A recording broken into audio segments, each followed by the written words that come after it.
More salt.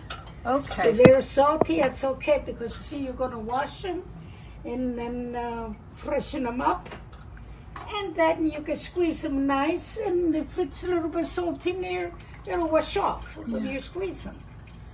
Because you want to have enough salt in there. Yeah, make sure they keep. Yeah. So in the crock, you're just putting the one layer, some olives, and a little bit of more salt. Keep it doing that. Keep adding layer, but I call them layer. Yeah, just layer it with salt. Salt, yeah. And then no water. You don't add any water. No. Okay. Nothing, no.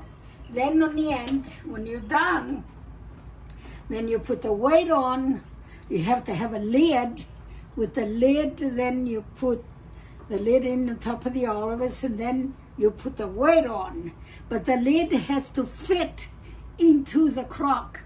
Make It has to be the right shape, the same right shape. Size. Okay. Yes, to fit in there. And then you go ahead, after you do all of that, and then you can go ahead and put a little bit of water because it keeps it.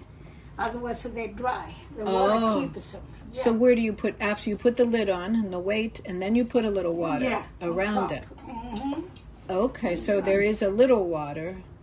Yeah, just to keep, because otherwise then they spoil if they don't have it, because then they get too much air in there and they get too dry. You don't want to do that. So you want to keep them nice and soft and with the salt to keep them. Otherwise they spoil. The orange color. Wow, you really have to squeeze those. Oh yeah.